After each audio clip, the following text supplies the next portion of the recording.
अमित भाई, एएनआई के पॉडकास्ट में आने के लिए धन्यवाद जी। सीए के लिए अभी लाने की क्या जरूरत थी? सारे जो विपक्ष के नेता हैं सब कह रहे हैं कि ये ठीक चुनाव के पहले नोटिफिकेशन लेके आए हैं। पहली बात तो सीए की जरूरत क्या थी और इसकी नोटिफिकेशन चुनाव के 2 या 3 महीने पहले देखिए, मैं पहले टाइमिंग की बात करता हूँ जी। सारे विपक्षी दल, ओवैसी हो, राहुल गांधी जी हो या अरविंद केजरीवाल हो या ममता जी हो, ये झूठ की राजनीति कर रहे हैं। इसलिए टाइमिंग का महत्व नहीं है। भारतीय जनता पार्टी ने 2019 में अपने घोषणा पत्र में कहा है कि हम सीए लेकर आएंगे और पाकिस्तान, अफगानिस्तान और बांग्लादेश के जो शरणार्थी है उनको नागरिकता देंगे। तो भारतीय जनता पार्टी का एजेंडा बहुत स्पष्ट है और वो एजेंडे के आधार पर हमें बहुमत मिला है। 2019 में ही ये बिल संसद के दोनों सदनों ने पार कर दिया। उसके बाद कोविड के कारण थोड़ा लेट हुआ। अब टाइमिंग का क्या महत्व है? सरकार ने अपनी विल चुने जाने से पहले अभिव्यक्त कर दी है। चुनने के बाद फर्स्ट प्रायोरिटी में पहले ही साल में दोनों सदनों से इस कानून को मान्यता मिल गई है। रूल्स फॉर्मेलिटी है। अब टाइमिंग का या पॉलिटिकल गेन या लॉस का सवाल नहीं है। अब विपक्ष तुष्टीकरण की राजनीति कर कर, एपीसमेंट की पॉलिटिक्स कर कर वोट बैंक को कंसोलिडेट करना चाहता है। मैं उनको विनती करना चाहता हूं कि आप एक्सपोज हो चुके हो, ये मत करिए। पूरे देश की जनता जानती है कि सीएए इस देश का कानून है और ये 4 साल में मैं कम से कम 41 बार बोला हूं कि ये होगा, चुनाव के पहले होगा। अब क्या मतलब है टाइमिंग का सवाल करने का?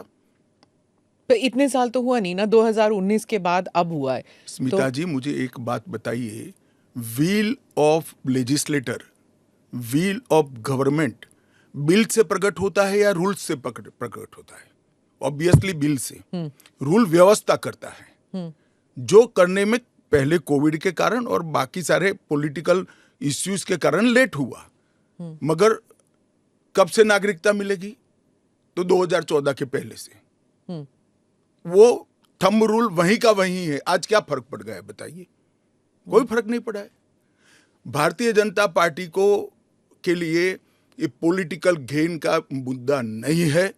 भारतीय जनता पार्टी के लिए, हमारे नेता नरेंद्र मोदी जी के लिए अफगानिस्तान, पाकिस्तान और बांग्लादेश से आए हुए करोड़ों शरणार्थियों को उनका अधिकार देने का मुद्दा है, उनकी वेदना से मुक्ति दिलाने का मुद्दा है और उनकी 3 पीढ़ी को न्याय देने का मुद्दा है, जो कांग्रेस पार्टी ने कभी नहीं दिया। आप कह रहे हैं करोड़ों लोग यहाँ आएंगे, लेकिन ये पॉलिटिकल नहीं है, मतलब आपको कोई पॉलिटिकल फायदा नहीं होगा। लेकिन जो विपक्ष है वो कहती है कि आप एक नया वोट बैंक बना रहे हैं, बीजेपी एक नया वोट बैंक बना रही है अपने लिए। देखिए, विपक्ष को और कोई काम नहीं। उन्होंने तो सर्जिकल स्ट्राइक और एयर स्ट्राइक को भी बताया कि आपका पॉलिटिकल फायदा है, तो क्या हम टेररिज्म पर कदम न उठाए?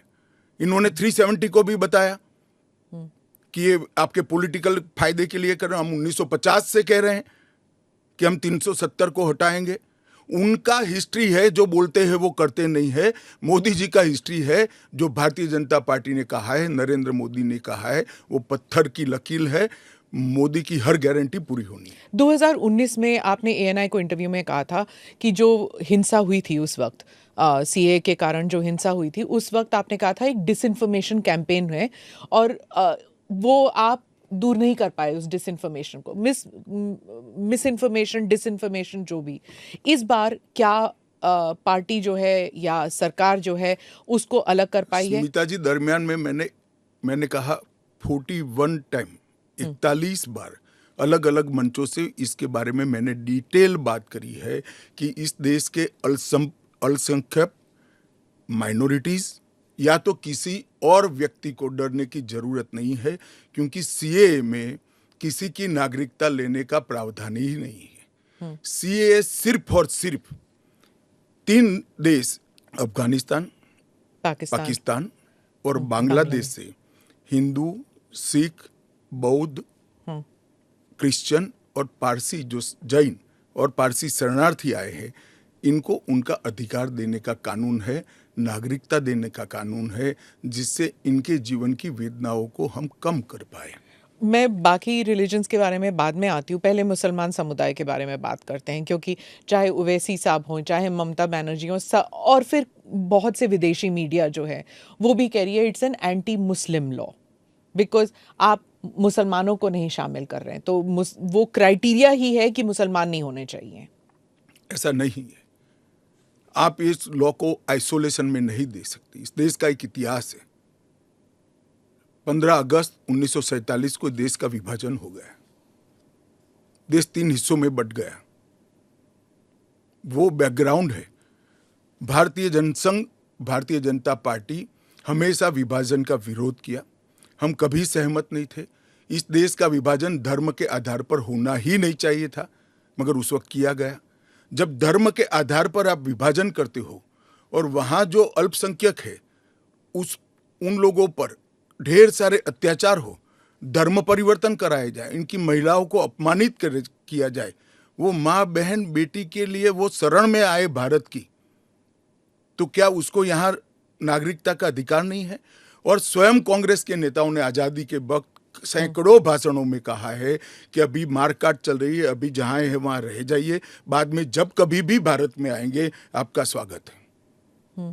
परंतु बाद में इलेक्टोरल पॉलिटिक्स चालू हुई, वोट बैंक की राजनीति चालू हुई। अपीसमेंट के कारण वो वादा कांग्रेस पार्टी ने कभी पूरा नहीं किया जो आज नरेंद्र मोदी पूरा कर रहे हैं। सर, जो बाकी समुदाय, बाकी जो रिलीजन्स हैं, चाहे हिंदूज हैं, जैन हैं, बुद्ध हैं, सिख हैं, उन सबको तो मैं मानती हूँ, ठीक है, they were religions born in India. नहीं, आंकड़े पर पारसी और अगर आप पारसी और ईसाइयों को ला सकते हैं, उन वो जो रिलीजन्स है, they were not born in India, तो अगर आप पारसी और ईसाइयों को ला सकते हैं तो मुसलमानों को क्यों नहीं? देखिए, मुस्लिम आबादी के लिए ही वो हिस्सा आज भारत का भाग नहीं है। वो भूमि इसीलिए दे दी गई थी। फिर तो हर देश से अव्यवस्था से जो आना चाहिए, इसके लिए भारत के दरवाजे खोल लो। भारत कहां बचता है? अखंड भारत के जो लोग हिस्सा थे और जिन पर धार्मिक प्रताड़ना हुई है, उसको शरण देना मैं मानता हूं हमारी नैतिक जिम्मेदारी है और हमारी कॉन्स्टिट्यूशनल रिस्पॉन्सिबिलिटी। और स्मिता जी, आप आंकड़े की गहराई में जाइए। जब विभाजन हुआ तब पाकिस्तान में 23% हिंदू थे, हिंदू और सिख थे। आज 3.7% बच गए। कहां गए सारे? इतने सारे तो यहां आए नहीं। धर्म परिवर्तन हुआ, अपमानित किया गया, दोयम दर्जे के नागरिक के नाते इनको रखा गया। कहां जाएंगे ये लोग? क्या देश इसका विचार नहीं करेगा? देश की पार्लियामेंट इसका विचार नहीं करेगी? देश की पॉलिटिकल पार्टियों ने इनका विचार नहीं करना चाहिए? इसमें अहमदी मैं है, बांग्लादेश बलोच भी है। मैं बांग्लादेश की बात करता हूं जी। 1951 में हिंदुओं का प्रतिशत 22% था। मैं 51 की बात कर रहा हूं। बांग्लादेश की 51 के आंकड़े ऊपर हमारे पास है। 2011 की जनगणना में वो 10% रह गए। कहां गए वो लोग? अफगानिस्तान 1992 के पूर्व, मैं 92 के आंकड़े मेरे पास लगभग 2 लाख सिख और हिंदू थे और आज करीब 500 बच गए। क्या इन लोगों को अपनी बिलीफ से जीने का अधिकार नहीं है? वो जब भारत एक था तब हमारे ही थे, हमारे ही भाई है, हमारी ही बहन है, हमारी ही माता है। अगर यही थ्योरी को आप अपना लो तो पार्टीशन के बाद इतने सारे शरणार्थियों को क्यों लिया? उसका भी तर्क नहीं है फिर तो वही मैं पूछूंगी कि आपने कहा कि धर्म के आधार पर दूसरा मुल्क बना, वहां पर शिया और अहमदी, बलोच, ये भी तो प्रताड़ित है वहां पर। देखिए, वो प्रताड़ना आंकड़ों के आधार पर इतनी सिद्ध नहीं की जाती और पूरी दुनिया में ये सारा ब्लॉक मुस्लिम ब्लॉक माना जाता है। आप मेरी बात समझ कर चलिए। और शिया, अहमदिया वो तो छोड़िए, मुसलमान को भी अधिकार है यहाँ एप्लीकेशन करने का। हमारे संविधान ने रास्ता खोला है, वो एप्लीकेशन कर रेफ्यूजी के तौर पर ना रेफ्यूजी के तौर पर नहीं, नागरिकता लेने के लिए अप्लाई कर सकते हैं। भारत सरकार इनकी भारत की सुरक्षा और भारत की बाकी सारी चीजों को देखते हुए उसका निर्णय करेगी। अच्छा, तो एक रास्ता काउंसलिंग या किसी कुछ। के लिए बंद नहीं है। अच्छा। ये स्पेशल एक्ट इसलिए बनाया है कि ये किसी भी वैध डॉक्यूमेंट के बगैर शरण में आए हैं, बॉर्डर क्रॉस कर कर आ गए हैं। तो अब आपने पोर्टल भी खोल दिया है, उसमें वो सारे डिटेल्स करेंगे। वो पोर्टल सुरक्षित है, और अगर किसी के पास दस्तावेज नहीं है तो क्या अब वो ना नागरिक है, ना माइग्रेंट है, ना रेफ्यूजी है, क्या बन जाते हैं? देखिए, मैं आपको बताता हूं, जिनके पास दस्तावेज नहीं है इसका रास्ता हम बाद में ढूंढेंगे, परंतु जिनके पास दस्तावेज है वो मेरे एक रफ अंदाज से 85% से ज्यादा है। और कितनी देर लगेगी, क्योंकि उन्हें एक ओथ भी लेना पड़ेगा। हमने कोई उस। समय मर्यादा नहीं रखी है। अच्छा। आराम से सब लोग एप्लीकेशन करें। मैं सबको अपील करता हूं, आप आराम से करिए।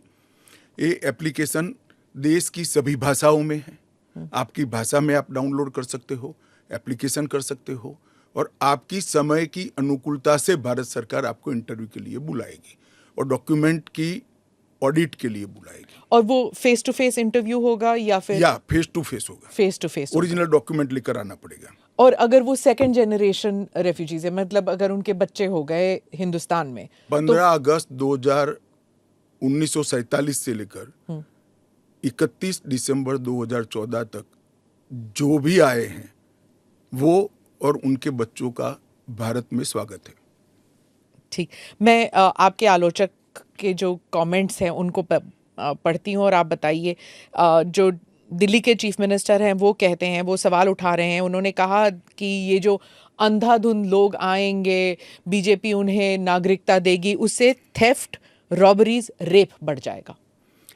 दिल्ली के मुख्यमंत्री अपने भ्रष्टाचार के उजागर होने से अपना आपा खो बैठे हैं।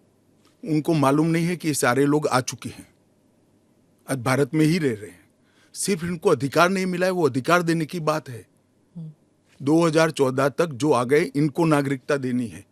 और इतनी ही चिंता है तो वो क्यों बांग्लादेशी घुसपैठियों की बात नहीं करते हैं, रोहिंग्यास का विरोध क्यों नहीं करते हैं? क्योंकि वो वोट बैंक की पॉलिटिक्स कर रहे हैं। दिल्ली के चुनाव उनके लिए लोहे के चने चबाने जैसे हैं, इसलिए वोट बैंक की पॉलिटिक्स कर रहे हैं। नौकरी का कहां सवाल है, वो ऑलरेडी यहां है।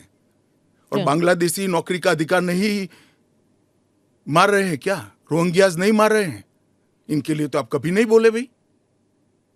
सिर्फ जो हिंदू शरणार्थी आए हैं, जो बौद्ध शरणार्थी आए, जो जैन, पारसी और क्रिश्चियन शरणार्थी, इसी का विरोध कर रहे हैं। वो यही कह रहे हैं कि आप अपने नागरिकों को नौकरी नहीं दे पा रहे हैं, और इनको आप स्मिता जी वो पार्टीशन के बैकग्राउंड को भूल गई हैं। शायद उनको जो निराश्रित आए थे, जो रेफ्यूजीज आए थे, इनके परिवार के साथ एक चाय पीनी चाहिए। अरबों खरबों रुपए की संपत्ति छोड़कर रेफ्यूजी बनकर यहां आए थे, दिल्ली के बाजार में सब्जियों की दुकान लगाई थी। मोदी जी ने विभाजन की विभीषिका का दिन मनाकर उसको हिस्ट्री का हिस्सा बनाया है। इन लोगों के मन में संवेदना नहीं है, वो समझते नहीं है वहां धर्म के आधार पर इनके परिवार की महिलाओं का गौरव छीना जाए, अपमानित किया जाए, क्या करेंगे वो? इनकी वेदना हम भी नहीं सुनेंगे। 50 में आ गए, 60 में आ गए, 70 में आ गए, 80 में आ गए, आज भी नागरिकता नहीं है। बच्चों को अस्पताल में दाखला नहीं मिलता है, ढंग की नौकरी नहीं मिलती है, छुट भैया नौकरी करते हैं, अपने नाम से प्रॉपर्टी नहीं ले सकते हैं, मतदान नहीं कर सकते हैं। क्यों? क्या गुनाह है उनका? विभाजन का फैसला उन्होंने नहीं किया था, कांग्रेस पार्टी ने किया था। और उस वक्त सब ने कहा था कि जो आएंगे उसको हम नागरिकता देंगे।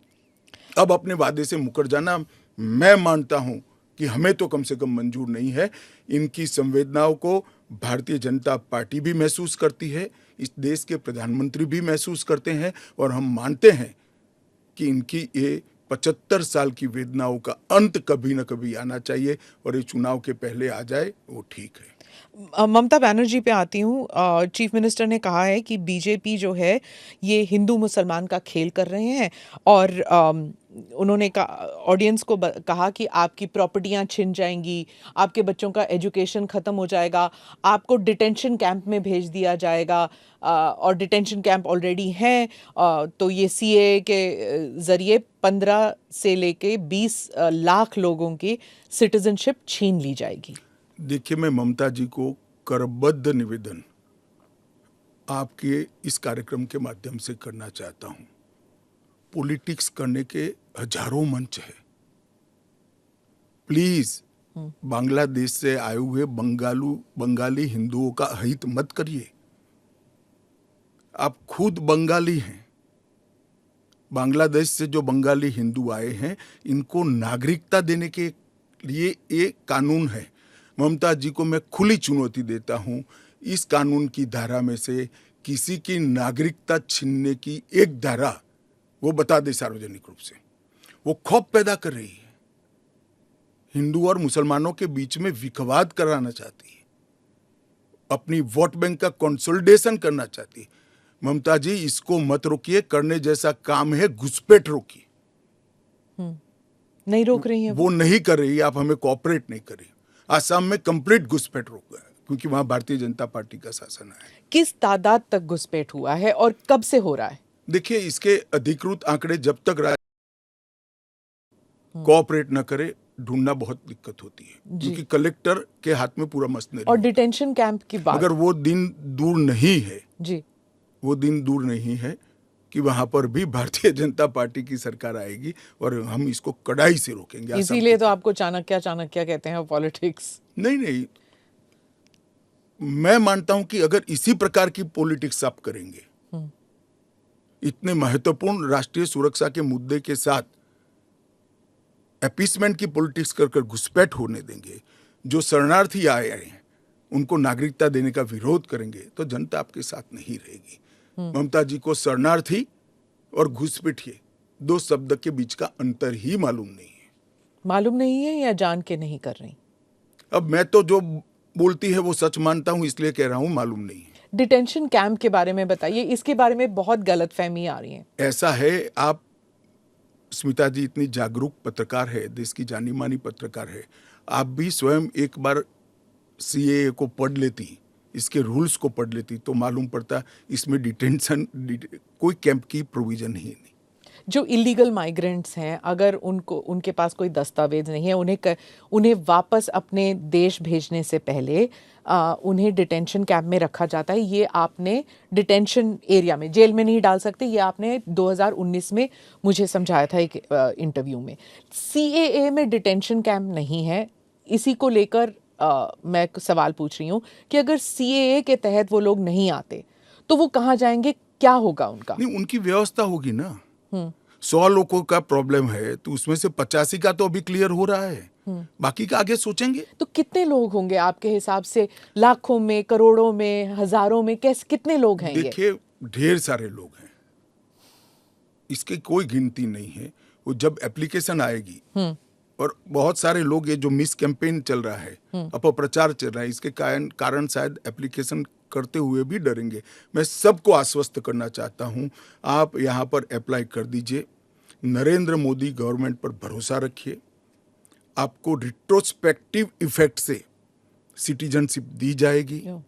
आपका अवैध तरीके से भारत में आना, इस शरणार्थी के रूप में आपको स्वीकृति ये कानून दे रहा है।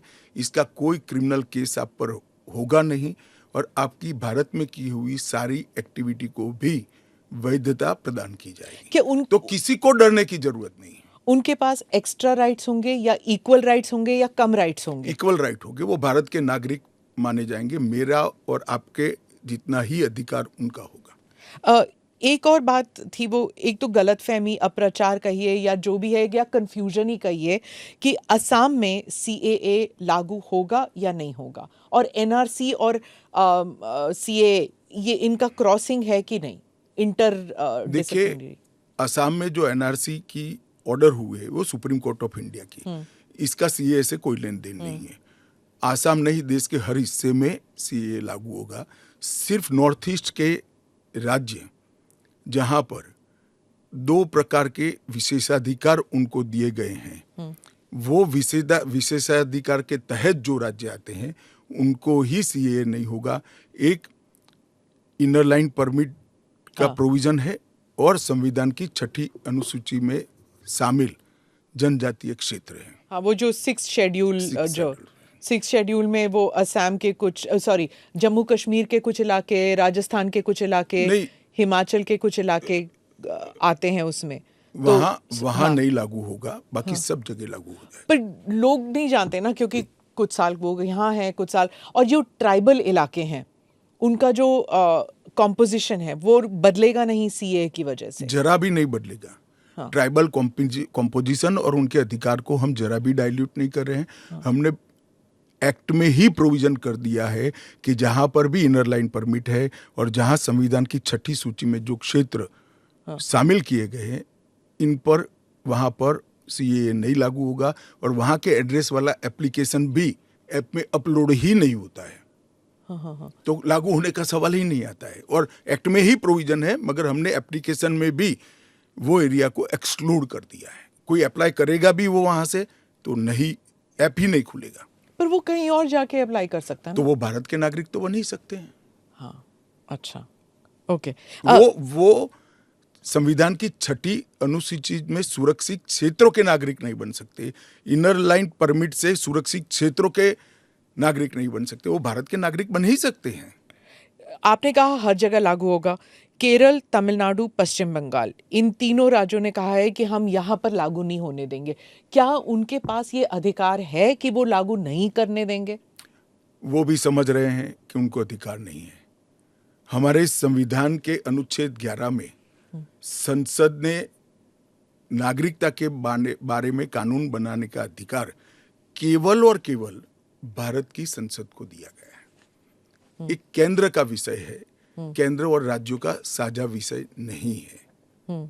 तो नागरिकता के बारे में कानून और कानून का इम्प्लीमेंटेशन, वो दोनों हमारे संविधान की 246/1 अनुच्छेद के माध्यम से इसको शेड्यूल 7 में डाला गया है, जो केंद्र की, इसकी तमाम शक्तियां केंद्र को दी गई है। पर जैसे वेरिफिकेशन वगैरह है, पूरा जो ग्राउंड पे तो चेकिंग होगी ना, वो सब तो स्टेट गवर्नमेंट ही करेंगे। क्या वेरीफाई करना है? सिर्फ पोर्टल के थ्रू? वो तो इंटरव्यू में लेकर आएंगे कि मैं बांग्लादेश से आया हूं, देखिए मेरा पुराना डॉक्यूमेंट है। और वो राज्य में नहीं होगा इंटरव्यू? इंटरव्यू राज्य में भी हो सकता है, भारत सरकार करेगी। तो कोऑपरेशन की जरूरत नहीं है, क्योंकि ये करना ही होगा। मैं मानता हूं चुनाव के बाद सब कोऑपरेट करेंगे। ये पॉलिटिक्स के लिए गलत प्रचार कर रहे हैं, एपीसमेंट की पॉलिटिक्स। और क्या यहाँ मतलब बांग्लादेश, अफगानिस्तान, पाकिस्तान के जो शरणार्थी हैं, क्या वो तमिलनाडु में गए हैं? वहां पर मतलब स्टालिन इसको इतना बड़ा, भाई मैं कोई पॉसिबिलिटी छोड़ना नहीं चाहता। हाँ। एक भी है तो उसको नागरिकता देंगे। जी। जयराम रमेश, कांग्रेस के नेता, ने कहा है कि ये अनकॉन्स्टिट्यूशनल है। शशि थरूर कहते हैं कि अगर कांग्रेस जीत जाती है इलेक्शन या इंडिया अलायंस जीत जाती है तो ये सीएए को रिपील कर दिया जाएगा। क्या कहेंगे आप? देखिए, उनको भी मालूम है कि इंडिया अलायंस सत्ता में नहीं आना है। मैं आज आपके चैनल पर कहना चाहता हूं, सीएए के कानून को भारतीय जनता पार्टी की सरकार लाई है, नरेंद्र मोदी सरकार लाई है। इसको रिपील करना असंभव है। हम पूरे देश को जागरूक करेंगे और रिपील करने वालों को कहीं पर स्थान ही न मिले, इस स्थिति होगी। और जहां तक असंवैधानिक होने का सवाल है, वो आर्टिकल अनुच्छेद 14 का हवाला देते हैं। वो भूल जाते हैं कि अनुच्छेद 14 में 2 अपवाद रखे हुए हैं। एक रीजनेबल क्लासिफिकेशन का अपवाद है और दूसरा कानून के उद्देश्यों के साथ लॉजिकल संबंध होना चाहिए। तो वो आर्टिकल 14 का वायोलेशन नहीं करता है।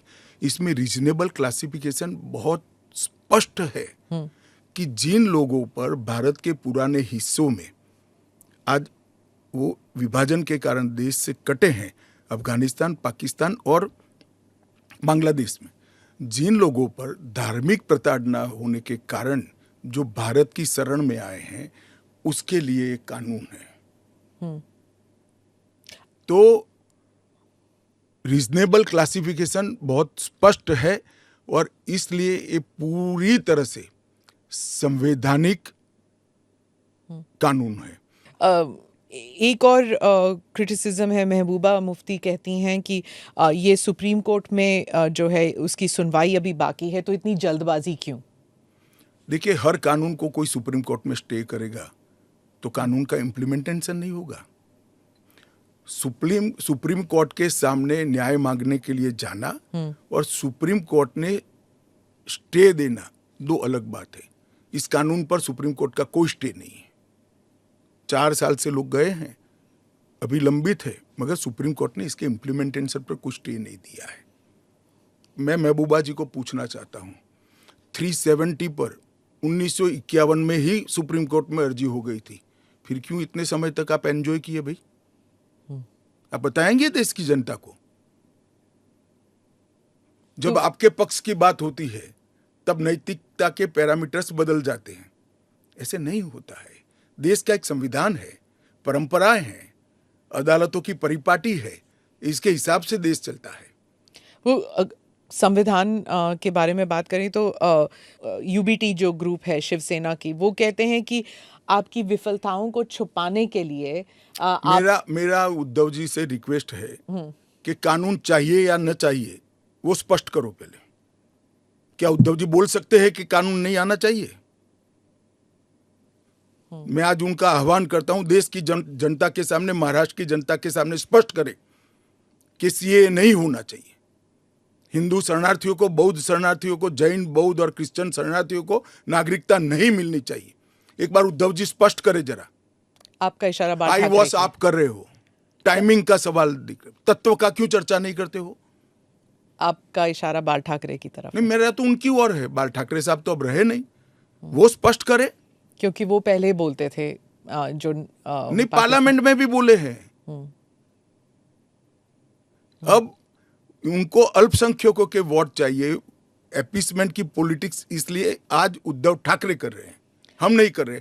हमारा डे 1 से स्पष्ट स्टैंड है कि भारत के कटे हुए हिस्से से जो शरणार्थी आए हैं, ये 3 देशों से धार्मिक प्रताड़ना के कारण आए हैं। वहां के जो अल्पसंख्यक आए हैं, उनको इस देश को नागरिकता देनी चाहिए। ओवैसी साहब पे आ जाती हूँ, जो आपके हमेशा ही स्पीक्स अगेंस्ट यू, तो उनके बारे में वो खुलकर ही कह रहे हैं कि ये एंटी मुस्लिम है। क्या तर्क है आपका? एंटी मुस्लिम कैसे है? कि आप सिर्फ मुसलमानों को एक उसको आपने क्राइटेरिया बना दिया, ये मैं वो कह रहे हैं। क्राइटेरिया ये बना है कि जिस पर धार्मिक प्रताड़ना होती है इसको देंगे, और अगर वो मुसलमान, और भारत के पुराने हिस्से से मुसलमानों पर इसलिए धार्मिक प्रताड़ना नहीं हो सकती कि तीनों देश घोषित इस्लामी स्टेट है। कौन करेगा धार्मिक प्रताड़ना? कौन करेगा इस्लाम के अनुयायियों के साथ? ये तीनों देश घोषित इस्लामिक स्टेट है, इनके नाम के अंदर है, इनके संविधान में है। पर मैं फिर से वही पूछूंगी कि अगर आप ईसाइयों को दे सकते हैं, अगर आप पारसीज को दे सकते हैं जो इस्लामिक नहीं है, और अगर उन पर हो रहा है, तो फिर आप why can't you give it मुसलमानों को क्यों नहीं? देखिए, ऐसे तो फिर दुनिया भर से देश में जो आए सबको नागरिकता दे। तो अमेरिका तो करता है ना, सबको ले हम भी लेता है। करते हैं, अप्लाई करे वो घुस कर नहीं आ सकते। उनको ऑफिशियल एयरपोर्ट से, ऑफिशियल पोर्ट से, ऑफिशियल लैंड पोर्ट से आने की परमिशन ही नहीं है, इसलिए बेचारे घुस कर आते हैं, शरण में आते हैं। अमित भाई, वो आपका एक वो इंटरव्यू बार बार लूप पे चल रहा है हर जगह कि क्रोनोलॉजी समझिए, सीए के बाद एनआरसी आएगा। देखिए, ऐसा है स्मिता जी, सीए का कानून अभी चर्चा पर है। 1, इसमें एनआरसी का कोई प्रोविजन नहीं है। 2, इसमें किसी की नागरिकता छीनने का कोई प्रोविजन नहीं है। 3, अगर विपक्ष को ये चाहिए कि उनसे चर्चा हो, तो कोई भी कानून करने से पहले और बाद में संसद में चर्चा होती ही है। तो दोनों को मिक्सअप कर आप क्या लेना चाहते हो? अभी सिर्फ सीए चर्चा में है। जैसे सीए को इतना वक्त लगा, जिस तरह फार्म लॉज को रोल बैक किया गया क्योंकि सच अ लॉट ऑफ बैकलैश, तो क्या अगर इंटरनेशनल प्रेस में आने लगे और अगर यहाँ पर सड़कों पर लोग उतर आए तो क्या ये भी वापस ले लिया जाएगा? देखिए, सीए का कानून कभी वापस नहीं जाएगा और भारत की नागरिकता सुनिश्चित करना ये भारत का विषय है, भारत की संप्रभुता का निर्णय है।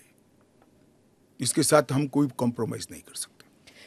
जब हम ट्राइबल एरियाज की बात करते हैं, अभी आपने कहा कि जो 6 शेड्यूल और जो काउंसिल्स, ट्राइबल काउंसिल्स का एरिया था, वहाँ पर ये ऑटोनोमस काउंसिल्स जहाँ पर हैं वहाँ पर नहीं होगा, लागू नहीं होगा। इन एरियाज में जो है डेवलपमेंट होता नहीं है क्योंकि इतने सारे लेवल्स ऑफ गवर्नेंस होते हैं वहाँ पर। आप 2 दशक पहले की बात कर रही हैं। हाँ। आज वहाँ जाकर आइए, मोदी जी ने पूरे नॉर्थ ईस्ट में एयरपोर्ट वगैरह, हाँ, एयरपोर्ट बना दिए, रेल पहुंचने को आ गई, रोड बना दिए, हर घर में बिजली पहुंच गई, शौचालय पहुंच गया, हर घर में स्वास्थ्य की सुविधाएं पहुंच गई, गैस का सिलेंडर पहुंच गया, शिक्षा की भी उच्चतम शिक्षा संस्थान आज नॉर्थ ईस्ट में एस्टैब्लिश हुए हैं।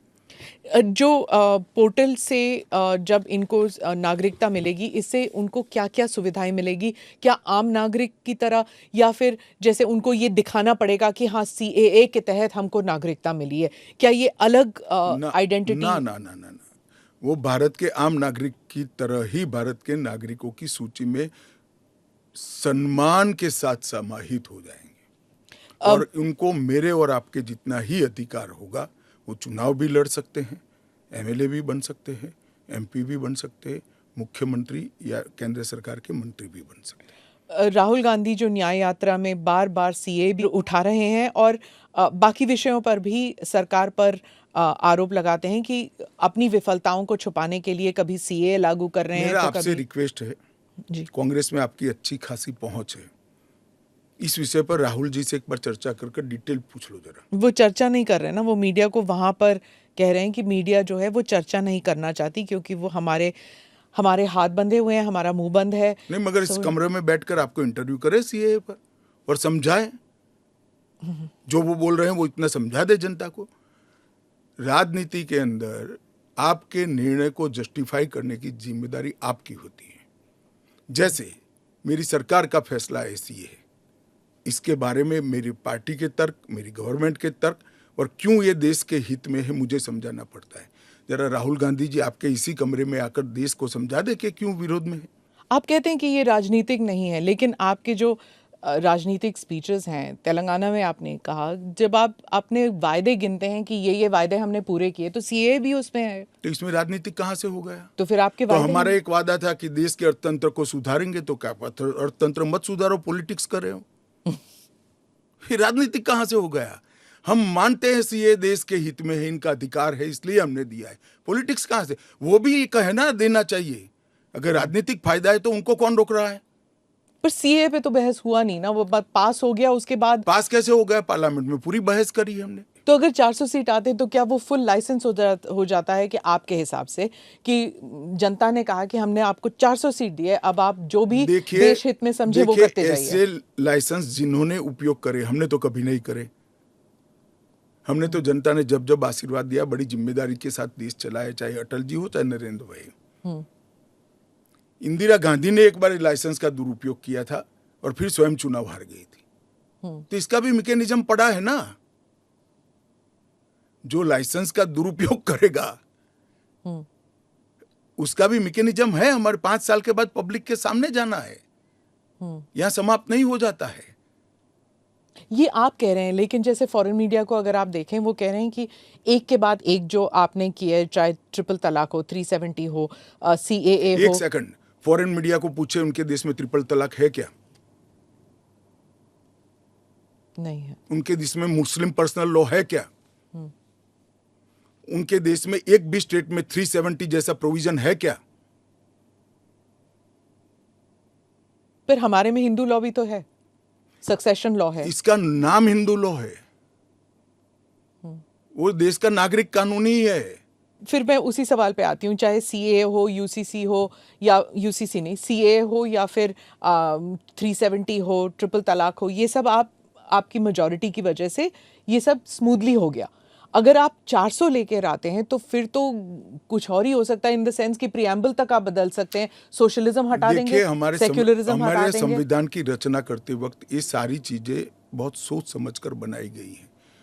तो मुझे बताइए कि जब जवाहरलाल नेहरू जी की पूर्ण बहुमत होती थी, इंदिरा जी की होती थी, राजीव गांधी को 400 सीट मिल गई, तो उस वक्त सब उचित था?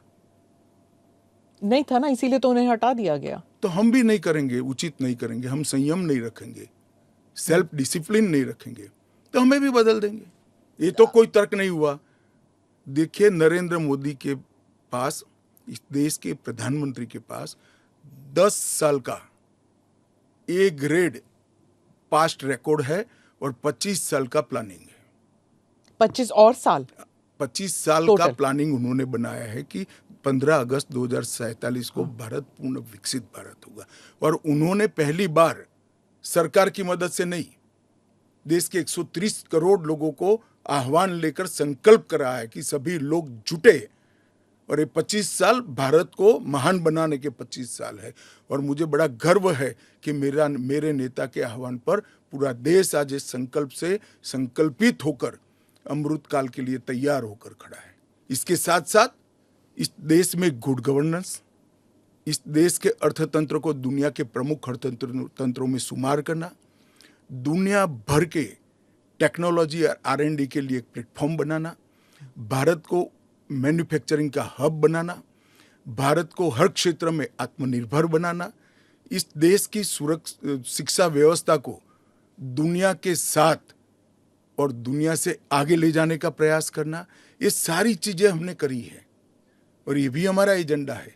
मगर आप जब हमारे भाषण में से कुछ चुन लेती हो तो यही मुद्दे चुनती हो। अगर आप चुनाव जीतते हैं अगले 5 साल में, एजेंडा क्या होगा? चलिए, एजेंडा हमारा घोषणा पत्र आएगा, इसमें आ जाएगा। आपका बहुत बहुत धन्यवाद। चलिए, धन्यवाद।